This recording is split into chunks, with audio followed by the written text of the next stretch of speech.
Bem-vindos e bem-vindas ao É Apenas Fumaça, onde se fala sobre a sociedade com quem quer falar sobre ela. Eu sou o Ricardo Ribeiro. Eu sou a Maria Almeida. Hoje temos como convidada a Rita Silva, técnica de desenvolvimento comunitário, faz parte do Bloco de Esquerda e faz parte também do Habita, coletivo pelo direito à habitação e à cidade. Bem-vinda. Obrigada. O artigo Santa Filomena, os dramas por trás das demolições, publicado pelo João Almeida Dias no Observador, começa com a seguinte descrição. 7h59, não são horas de se bater à porta dos outros. Foi isso que Teresa Carvalho, 45 anos, pensou quando ouviu o toque-toque na porta de madeira da sua barraca no bairro de Santa Filomena, na Amadora. Nesse momento, tinha o filho mais novo, de 3 anos, nos braços. Wilton molhara a fralda durante a noite e Teresa estava prestes a dar-lhe banho. Enquanto isso, Feliciano Soares, 39 anos, o pai desta família são tomense, preparava Carlos, o filho do meio de 8 anos, para este ir para a escola. As aulas começariam daí a 45 minutos. Só que àquela hora bateram-lhes à porta de casa. Então, pai e mãe abandonaram por momentos o que estavam a fazer para ver quem era. Espreitaram lá para fora e, em vez de uma pessoa, encontraram várias. Quem é? Eram polícias, todos vestidos como se fosse para irem para a guerra. Máscaras, capacetes, tudo. E lá atrás tinha uma Caterpillar, recorda Feliciano, uma retroescavadora. Vamos começar a demolição. É preciso esvaziar a casa, disse-lhes um deles. Isto é realidade para algumas famílias em Portugal? É a realidade para centenas de famílias, milhares de pessoas, no Concelho da Amadora, por exemplo, mas não só. Outros concelhos também que foram afetados por esta questão das demolições, dos despejos forçados e da dinâmica do PER-não PER. Só uma nota sobre essa família. A família da Teresa e do Feliciano foi destruída com essa demolição. Porque nós continuámos a acompanhar essa família depois. Eles ficaram numa situação completamente insustentável, não conseguiam ter dinheiro suficiente para pagar a renda numa casa privada ou para se alimentarem, para ter dinheiro. Durante algum tempo tentaram, fizeram esforços enormes porque conseguiram alugar uma cave em Loures. Os filhos estavam na escola na Amadora, tinham que vir todos os dias de Loures até a Amadora com vários transportes para apanhar, etc. Mas eles não tinham dinheiro nem para comprar gás, nem nós ajudávamos às vezes com uma botija de gás, com outras coisas assim. E aquilo começou a entrar numa situação tão caótica, que, entretanto, a Proteção de Menores retirou os filhos à Teresa e ao Feliciano porque eles não tinham condições económicas para conseguir cuidar dos filhos. A Teresa está completamente quebrada, entrou numa depressão enorme e o Feliciano, hoje em dia, poucas vezes vai a casa. Ou seja, entraram num processo degenerativo completo daquela família porque deixaram de ter um teto para os abrigar e condições para conseguir sobreviver. Esta demolição foi ao abrigo do Programa Especial de Realojamento. Podes explicar-nos o que é? Sim.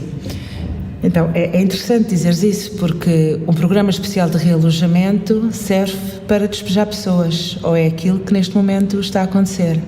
Ou seja, o PER é um programa que foi criado em 1993 e que vinha dar resposta ao facto de haver, eu acho que nos anos 80, há muita gente que se lembra que havia uma cintura das chamadas barracas de bairros autoconstruídos nas cinturas urbanas de Lisboa, do Porto, Setúbal também, e porque a imigração, quer seja interna, êxodo, quer seja a imigração externa, trouxe muita gente para trabalhar nos centros urbanos, para a indústria, para a construção, etc. E não havia não havia oferta de habitação suficiente para as pessoas, não havia uma política de oferta de habitação suficiente e então a política, na verdade, foi deixar andar, deixar construir e as pessoas construírem, resolveram por si próprias, com muito investimento, muito esforço, o seu próprio problema de habitação, construindo. Estes bairros, que eram bastante periféricos na altura, tornaram-se muito mais centrais com a expansão da cidade e hoje em dia estes bairros, que por exemplo na área de Lisboa era toda a estrada militar que abrange vários concelhos, hoje isso está junto de transportes de infraestruturas e de tudo o que é, hoje em dia, 6 de Maio, Santa Filomena, estão a 10 minutos de Lisboa por comboio. E por isso, aquilo que era uma periferia longe, tem uma nova centralidade e está próximo de Lisboa. Então, além de ser importante alojar as pessoas em casas, entre aspas, normais, até porque a habitação social que se fez não foi muitas vezes de melhor qualidade do que as casas que existiam nestes bairros, mas veio sanear um pouco o problema dos bairros barracas, que davam muito má aparência ao país e muitos dos bairros eram bastante degradados em termos de casas com umidades, com falta de ventilação, etc., e que era preciso boas condições. Veio o programa PER e que, na verdade, o que veio fazer também foi a construção de novos bairros de realojamento, que estão hoje em dia numa situação muito mais periférica do que do que os bairros onde as pessoas viviam, o que me remete para uma reflexão sobre o PER veio também libertar espaços, terrenos que hoje em dia já são muito mais apetecíveis para o negócio imobiliário e veio mandar as pessoas para uma segunda periferia mais longe. Quem é que estava abrangido pelo PER? Eram as pessoas que estavam residentes nestes bairros em 1993. E quem não está no recenseamento de 1993 é considerado pelas autarquias como sem direito, como se houvesse pessoas sem direito à habitação, e são excluídos de realojamento.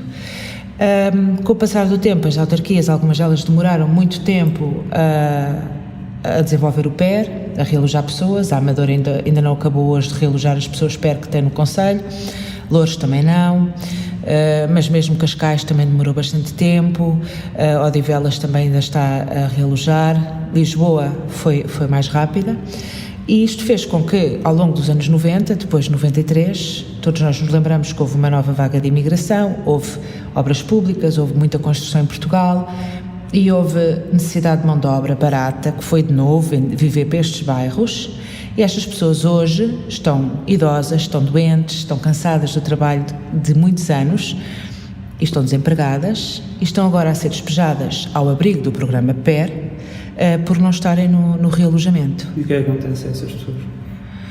O que acontece a essas pessoas tem sido, nos municípios, nem todos os municípios são iguais, mas o que tem acontecido a essas pessoas é que normalmente são barbaramente despejadas sem qualquer alternativa de habitação, sem uma avaliação da situação socioeconómica em questão. E o que nós temos visto coisas absolutamente inacreditáveis, como pessoas acamadas e idosas a serem retiradas das suas casas e deixadas no meio do chão, com a sua casa a ser demolida, e elas ficam ali deitadas, abandonadas no chão. Pessoas idosas, crianças, pessoas doentes, pessoas desempregadas, muitas mulheres com crianças, e por isso tem sido isto sobretudo na Amadora, também aconteceu em Cascais, em Loures isto aconteceu em alguns bairros. Neste momento Loures suspendeu as demolições porque considera que não tem condições para continuar o processo e compreende a situação de enorme fragilidade das famílias. Num comunicado da Câmara Municipal da Amadora, em maio de 2014, lê-se que, ao longo deste processo, as várias famílias foram sendo atendidas pelos serviços da Câmara Municipal no sentido de, em conjunto, encontrarem uma alternativa habitacional fora do bairro, apoio que foi sempre recusado pelos agregados. Quais é que foram estas alternativas que foram, segundo a Câmara, sempre recusadas? A Câmara da Amadora é uma coisa incrível, porque esse discurso institucional, todo politicamente correto, na verdade, esconde que as pessoas são levadas para uma sala onde são atendidas sozinhas com técnicos a dizerem-lhes: olha, tu é assim, ou sais a bem ou sais a mal. Saíres a bem, não tens problemas com a polícia. Saíres a mal, vais perder as tuas coisas e ainda vais ser maltratada pela polícia. E depois, em termos de soluções, volta para a tua terra. Disseram isto a pessoas que apoiam no retorno voluntário, pessoas que até já têm a nacionalidade portuguesa e que vivem cá há 20 anos ou mais, ou que nasceram cá.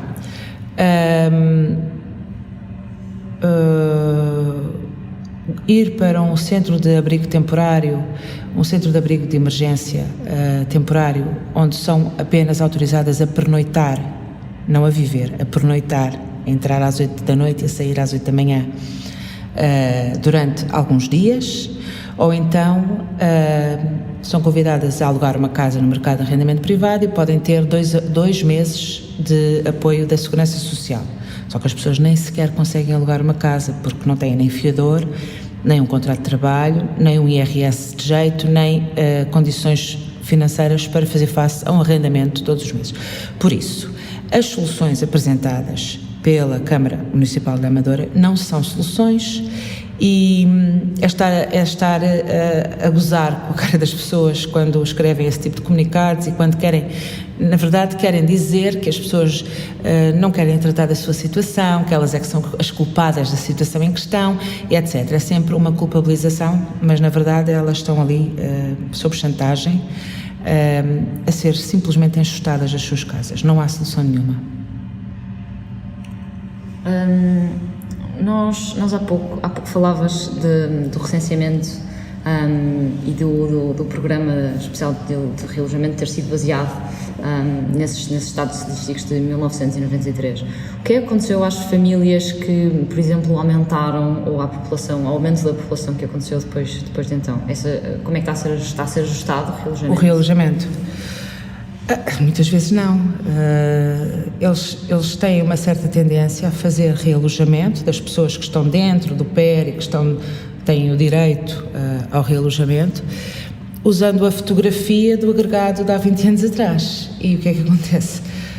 Crianças com 5 anos, passaram 20 anos, hoje têm 25 anos, algumas já casaram, já tiveram filhos, e é-lhes proposto que sejam realojadas num quartinho dentro da casa dos pais.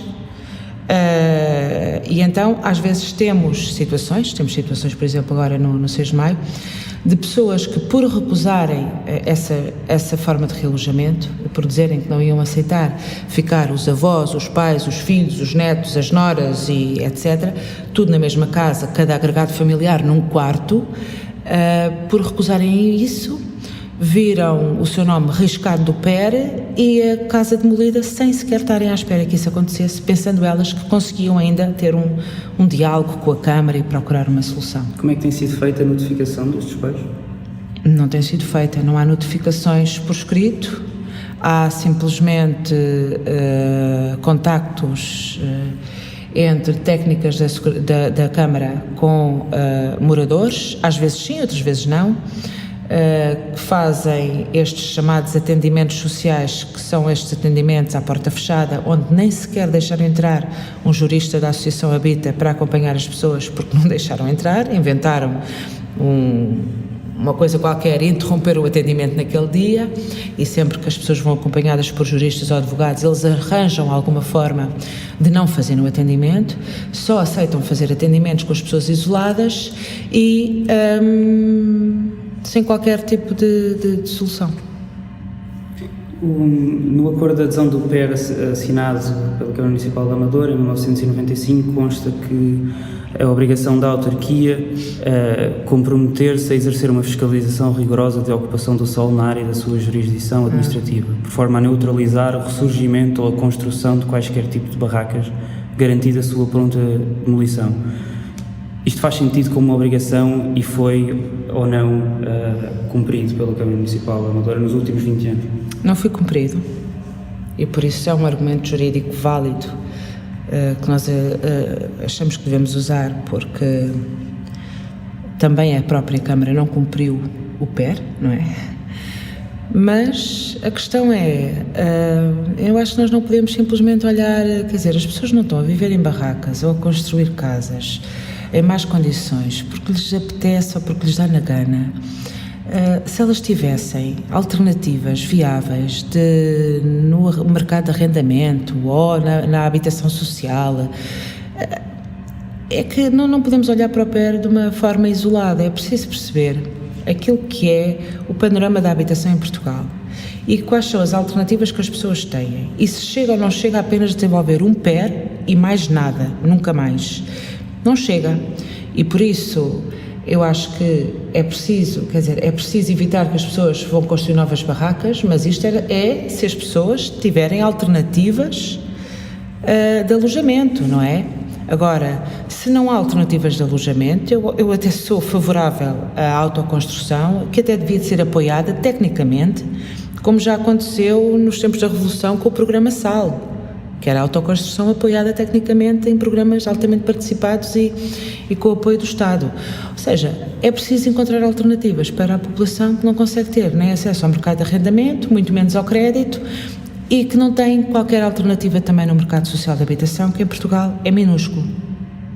Nós há pouco tempo falamos com o Brito Guterres, aqui no Apenas Fumaça, e em que ele falou sobre o facto de tu atuares não só direito, que neste caso é direito da habitação, estarias a aumentar a exclusão social.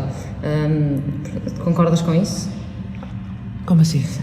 Pelo facto de tu estás a realojar as pessoas e estares a realojar as pessoas, por exemplo, mais afastadas do que o seu ponto inicial? Bem, eu acho que isso está a misturar algumas questões que são diversas.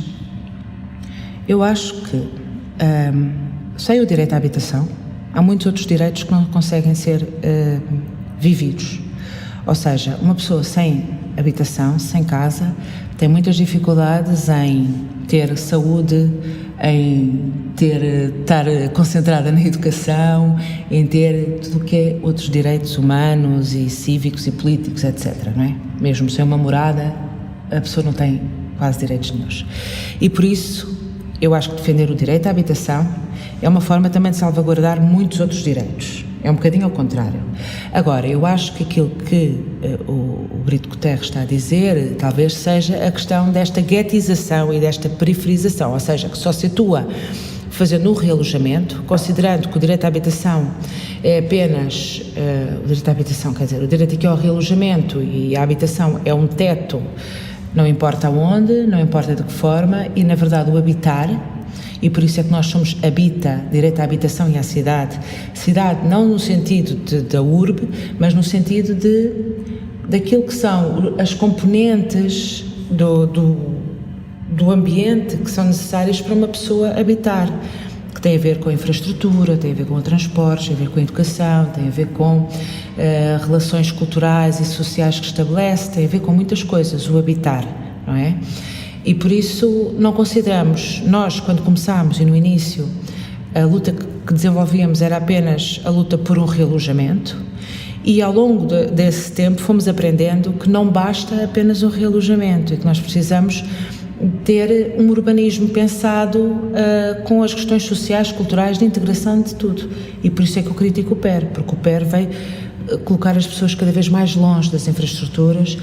Se nós formos ver na Amadora, as pessoas estão a ser realojadas no Casal da Mira, e ir ao Casal da Mira é uma coisa, é de loucos. Eu tentei ir lá de transportes públicos, eu demorei 2 horas a ir, 2 horas a voltar e gastei 10 euros para chegar a um bairro que não tem nada à volta e que está longe de tudo. Aquilo é um enclave e aquilo realmente, enquadrar aquilo no direito à habitação é muito redutor, porque habitar é uma coisa mais ampla. O LBC disse na Casa da Achada, acho que vai um pouco na ideia que tu estás a tentar passar, que o espaço fora do bairro é o espaço do civilizado, o espaço dentro do bairro é o espaço do selvagem que é preciso pacificar. Tu achas que estes realojamentos também levam estas pessoas para dentro dos bairros porque usamos quase esta ideia para uma certa supressão do Estado de Direito e colocá-los todos no sítio? Eu acho que há essa imagem, não é? Promove-se essa imagem, os bairros perigosos, os bairros que é preciso uma intervenção policial musculada. Nós, da nossa experiência, eu, na verdade, tenho uma segunda família nestes bairros, pelo tempo que lá tenho passado, mas a sério, eu tenho pessoas que hoje em dia Entretanto já se resolveu o problema, já tivemos algumas vitórias, felizmente, não é? E eu nestes bairros sinto-me em casa, e estou muito bem, tenho lá pessoas que são maravilhosas e etc. Agora, o que é verdade é que nestes bairros o que nós sentimos é que é uma outra lei, que é um estado de exceção permanente e que nunca sabemos quando é que está em vigor. Ou seja, nós temos que ter cuidado com ações que fazemos, porque muitas vezes a retaliação depois cai no bairro. Há ações que nós fazemos, por exemplo, na Câmara da Amadora, que depois há vinganças por parte da polícia da Amadora, que é capaz de aparecer no bairro à noite para bater indiscriminadamente e para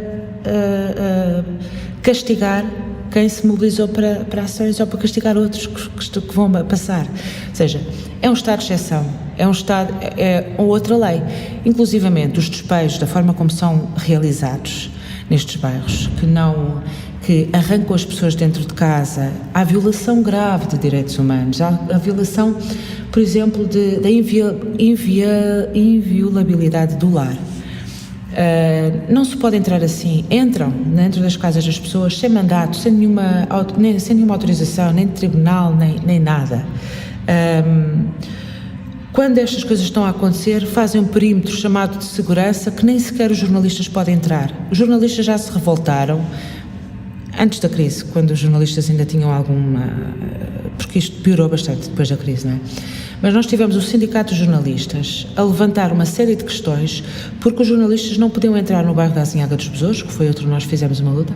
Eles diziam, quer dizer, nós vamos para cenários de guerra, nós vamos para tantos sítios e vocês aqui estão a demolir casas. Eu estou a ver lá dentro do perímetro de segurança crianças e mulheres e homens a passar e nós não podemos ir ali ver o que é que se passa. Pronto, aquilo que se passa dentro dos bairros é o estado de exceção, que é aceito pelo establishment, que é aceito pelas câmaras, por muita gente que aplaude aquilo que está a acontecer nestes bairros, não é? Porquê que isto não é um escândalo na comunicação social ou no debate público? Eu acho que, em primeiro lugar, porque estamos a falar muito de uma população negra e pobre. Eu já ouvi diretamente manifestações de desinteresse total por parte de alguma comunicação social porque estavam em causa pessoas imigrantes, negras e pobres, ok? Segundo lugar, porque são chamados casas ilegais, chamadas barracas, não é? Então tudo isto tem um estigma muito grande associado. Casas ilegais, ninguém vai pensar porque é que estas casas chamadas ilegais existem, qual é a sua história, como é que elas foram construídas, em que condições e até com a cumplicidade de quem? Do próprio governo e das autarquias na altura. E depois, porque não existe em Portugal a mentalidade da habitação como um direito fundamental. Ou seja, se uma pessoa é atropelada na rua e tem que ir para o hospital de emergência e lhe for negada uma intervenção cirúrgica porque ela não tem dinheiro, isso ia causar a maior indignação, não é? Porque não se pode negar o tratamento médico a uma pessoa porque ela não tem dinheiro. No entanto, a saúde está dentro do Estado Social, a educação também. Não se pode negar a escola às crianças porque elas não têm dinheiro. Já se nega à universidade, mas a escola, pronto. No entanto, a habitação nunca entrou propriamente no Estado Social no nosso país e por isso não há uma mentalidade e uma cultura de que a habitação é um direito fundamental e que faz parte da responsabilidade de um Estado Social. Então a habitação é um problema de cada um e cada um que se desenrasque e por isso é que é tão silencioso este problema, porque as famílias, quando estão em processo de despejo, têm vergonha, sentem-se fracassadas, sentem que elas é que não estão a cumprir com aquilo que têm que fazer, porque não há uma mentalidade, uma cultura de que a habitação é um direito fundamental e que tem que ser protegido, apesar de estar na Constituição, não se liga a isso. Este ano o Provedor de Justiça recomendou ao Ministro do Ambiente a revisão do PER, dizendo em prazo não superior a 180 dias, dizendo que se tratava de um instrumento manifestamente desatualizado. Qual é que foi a resposta da Câmara Municipal da Amadora? A Câmara não responde. A Câmara chega a dizer várias vezes que não tem conhecimento de nenhuma recomendação do Provedor de Justiça. Aliás, esta é a segunda recomendação que o Provedor de Justiça faz. O Provedor de Justiça, primeiro, nós fizemos uma queixa em 2012 e depois disso nós temos andado sempre a mandar informação para o Provedor de Justiça. E em 2014, o Provedor de Justiça, avaliando a situação que se passava em Santa Filomena, disse que era necessário, interpelou a Câmara e disse que era preciso suspender as demolições, que era preciso avaliar as soluções com o Governo e que ela não tinha grande legitimidade de estar a intervir em terrenos privados. Atenção, estes terrenos hoje em dia são privados, são ativos financeiros, estão na esfera financeira, são de fundos de investimento imobiliário, são de grandes promotores imobiliários e o Provedor de Justiça disse que era importante avaliar soluções que estão previstas na lei, como a expropriação dos terrenos e o desenvolvimento de habitação in situ com as pessoas que lá vivem, etc. Fez várias e disse também que as pessoas estavam numa situação social muito frágil e que não podiam continuar a ser despejadas e que a Câmara devia de suspender. A Câmara disse sempre, e aí foi dirigido diretamente à Câmara. Esta última recomendação que fez agora, o Provedor já desistiu também da Câmara da Amadora e faz uma recomendação ao Governo, dizendo que o PER deve ser alterado, porque o PER não é um problema apenas da Amadora, o PER é um programa nacional que depende de alterações por parte do Governo e da Assembleia da República. E por isso, neste momento, o Provedor de Justiça dirige-se ao Governo e ao Parlamento, já desistiu da Câmara da Amadora. E a Câmara da Amadora sempre diz que desconhece. A vereadora da Habitação na Câmara Municipal da Amadora, a Rita Madeira, disse recentemente que o provedor não está acima da lei. E, portanto, teriam de continuar a cumprir a lei. Ela disse isso. O provedor não está acima da lei.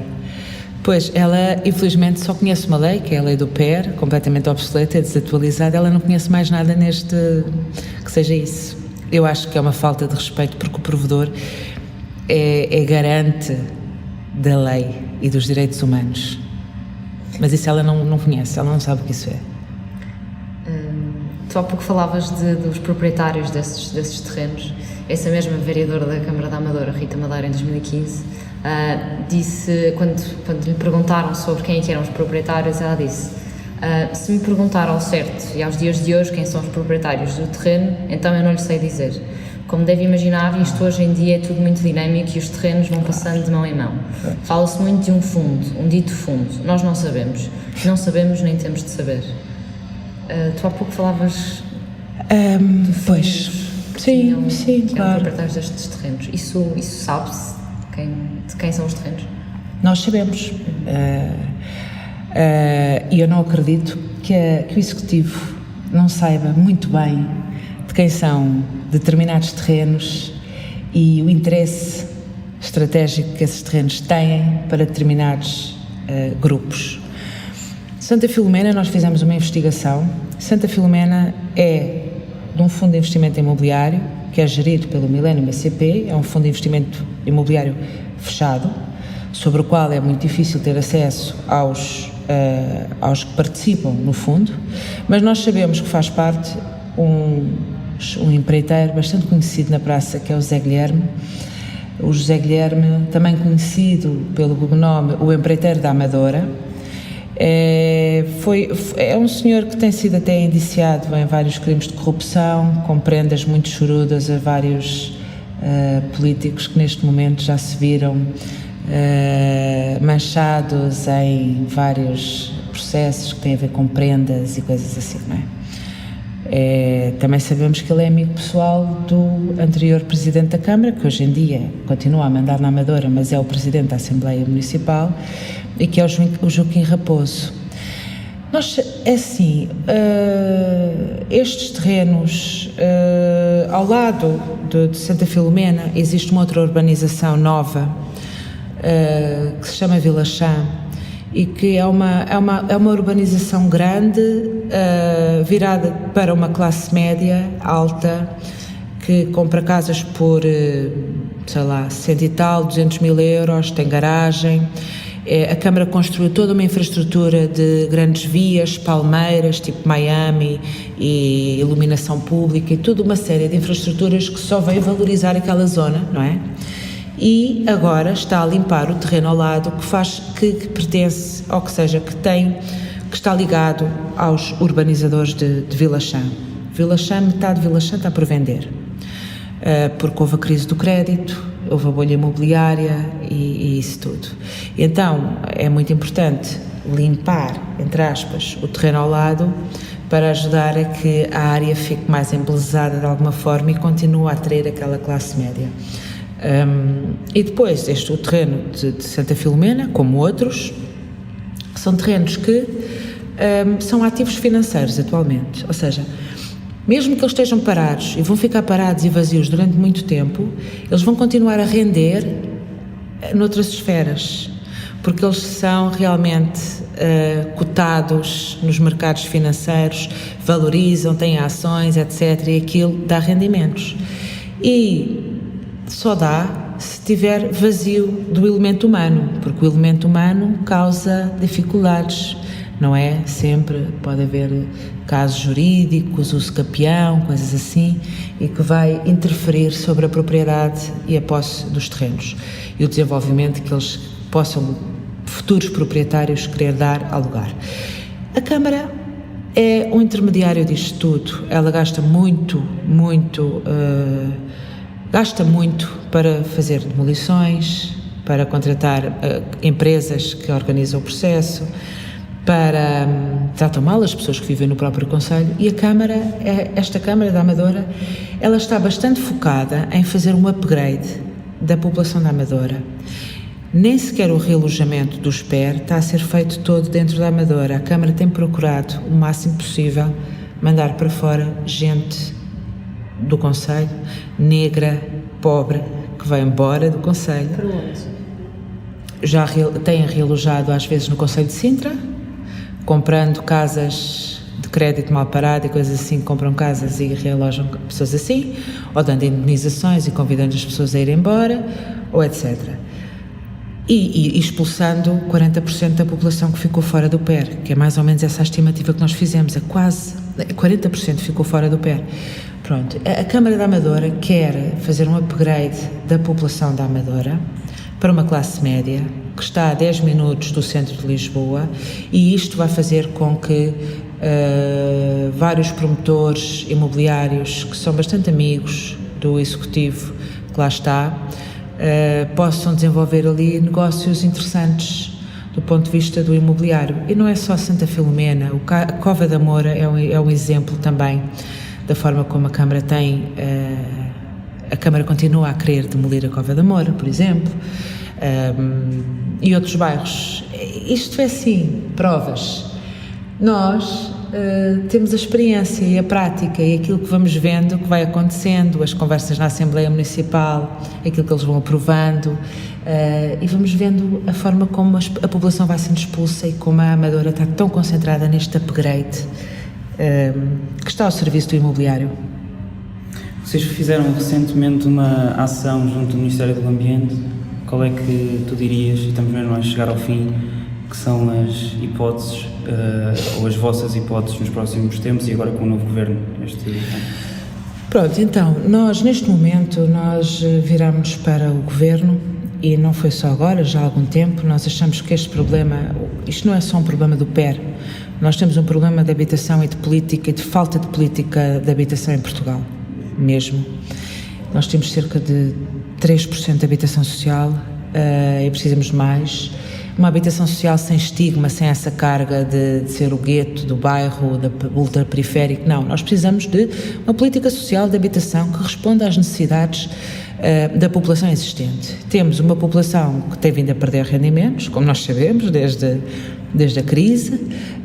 Temos uma população bastante empobrecida e temos um mercado de habitação e imobiliário que continua a subir. O mercado de arrendamento está a subir, não é só em Lisboa, está a subir em toda a área metropolitana, está a subir no Porto, na área metropolitana do Porto, e por isso há um desfazamento entre aquilo que é a capacidade socioeconómica das famílias em geral e aquilo que é o mercado de habitação. E o PER, ou estes bairros, é quando a situação chega a um limite.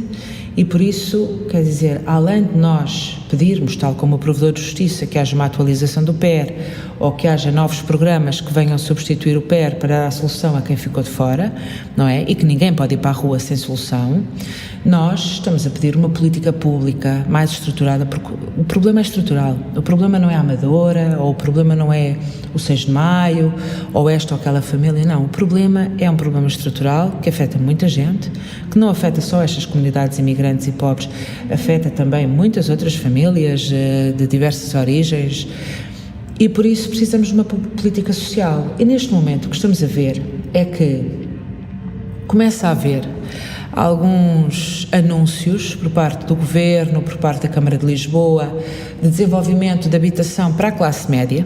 Dizem eles que é para a classe média.